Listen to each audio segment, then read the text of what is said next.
Ville meurtrie, Vaison-la-Romaine, une ville encore sous le choc. 24 heures après ce drame encore inexpliqué, 24 heures après ce déluge qui a tout emporté, qui a dévasté et qui a tué. Nous sommes ici, vous l'avez dit Bruno, en direct de Vaison-la-Romaine, sur les berges même de cette rivière, Louvèze, où vivaient paisiblement de nombreuses familles. Louvèze les a surprises hier après-midi. Un véritable mur d'eau, haut de plusieurs mètres. Il a tout emporté, des arbres, des meubles, des toits, mais aussi des vies. D'autres villes ont souffert, Baume de Venise, Carpentras, Castellane, Aubignan, des noms qui sentent bon la Provence et l'été et qui sont endeuillés ce soir, en ce début d'automne. C'est toute une région qui souffre, c'est tout le Vaucluse, image révélatrice de l'ampleur des dégâts. Il était 15h30 hier à Vaison-la-Romaine, l'heure de la sieste ici, l'heure du café, quand Louvèze, cette rivière, a gonflé, a enflé, jusqu'à devenir une énorme vague. Je vous propose de regarder avec nous ce document. C'est un document d'amateur, filmé à 15h30 précisément. Michel Fine. En quelques minutes, Louvèze est entrée en crue. Ces gens-là n'en croient pas leurs yeux, la rivière est devenue folle. Sur cette bande vidéo tournée par un amateur, une date que les habitants de Vaison-la-Romaine n'oublieront jamais. 22 septembre 92, 15h33, le début de la tragédie.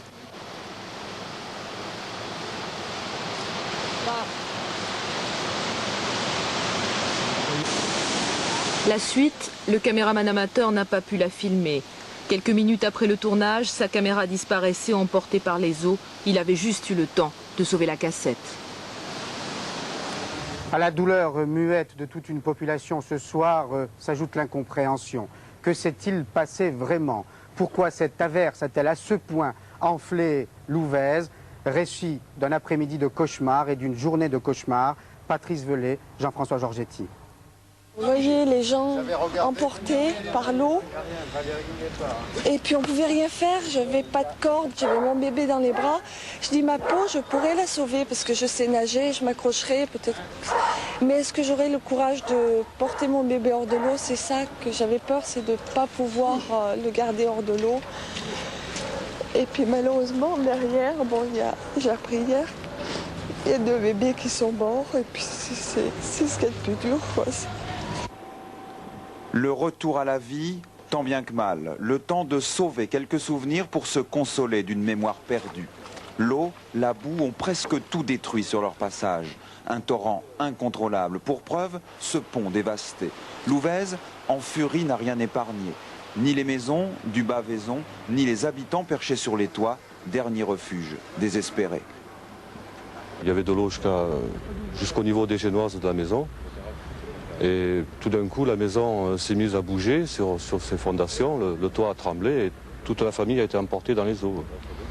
Et on a pu récupérer le petit garçon qui était à 300 mètres plus loin accroché sur un arbre.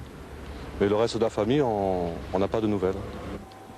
Un couple et 2 enfants portés disparus parmi tant d'autres. Avis de recherche devant la mairie. Message urgent, signe de reconnaissance. L'espoir se cachait là, hier soir. Mais à 23 h, Seila guettait toujours ses parents. Je ne les trouve pas. J'arrive pas à savoir où ils sont. Il n'y a plus de maison, il n'y a plus rien. Je ne sais pas où ils sont. Explication, et cette explication va être donnée par Patrick Esther. Écoutons ensemble. Il est évident que les orages ont déversé en très peu de temps de formidables quantités d'eau. Ces pluies, en tombant sur les versants du Mont Ventoux, ont immédiatement formé des centaines de ruisseaux qui sont venus grossir la Toulourinque, une rivière de modeste importance. Les eaux de celle-ci, extrêmement gonflées, se jettent alors dans Louvèze, qui ne peut contenir les flots, surtout en arrivant dans le goulet d'étranglement de Vaison-la-Romaine, où la catastrophe s'est produite. Aujourd'hui, une question se pose. Pourquoi le phénomène a-t-il été aussi violent? Bien sûr, il a beaucoup plu, mais observez bien les eaux de Louvèze, elles sont chargées de boue. Et l'on peut se demander si l'homme, en modifiant l'environnement, n'a pas contribué également à aggraver le ravinement. Des effets pervers en quelque sorte du remembrement. Auparavant, les haies transversales retenaient les pluies, améliorant les infiltrations dans le sol, contribuant à la recharge de la nappe phréatique.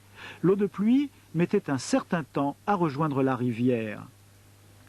Après le remembrement et la création de grandes parcelles, Pour peu que les sols soient cultivés perpendiculairement à la rivière, les eaux suivent les sillons comme des caniveaux et s'écoulent très rapidement en ravinant la terre. Les sols n'ont plus le temps d'absorber l'eau comme une éponge. Reste aussi à savoir si certains aménagements des cours d'eau n'ont pas également contribué à amplifier ces phénomènes. Filmé mardi par un habitant de la ville et décrit par François Ponchelet. À droite de l'image, le pont romain qui enjambe l'Ouvèze. 15h41 mardi, l'orage vient de cesser, la rivière est déjà un torrent furieux.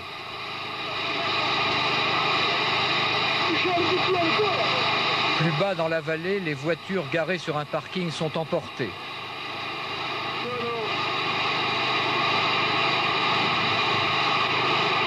Les vieilles maisons sapées à la base par le flot ne résisteront pas longtemps. L'évacuation commence.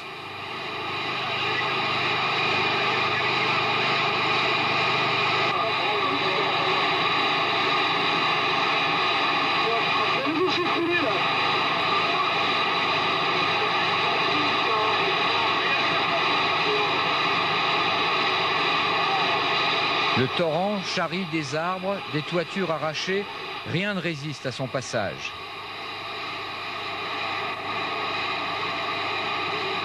« 15h50, en un quart d'heure, le pont romain est submergé. À ce moment précis, au maximum de la crue, l'Ouvèze est à 19 mètres au-dessus de son niveau normal. Pourtant, le pont résiste aux coups de boutoir des citernes à mazout qui frappent comme autant de béliers.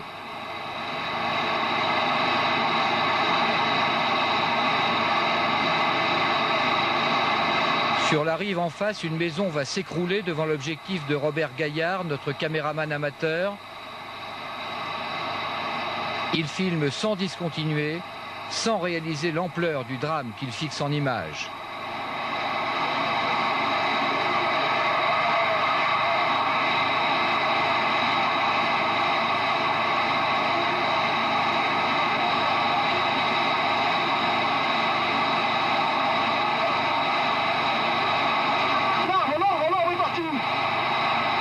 « 16h35, les caravanes du camping des Moulins de César en amont du pont vont à la dérive.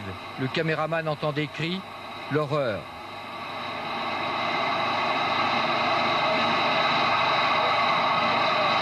Oh merde!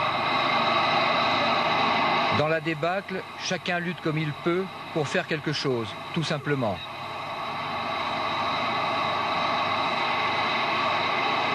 16h55, la décrue s'accentue, le parking en contrebas est maintenant vide de toute voiture.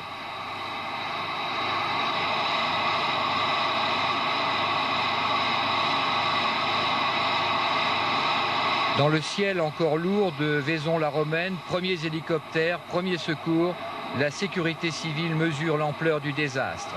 Dans la vieille ville, le torrent de boue qui charrie maintenant la mort poursuit sa course ravageuse.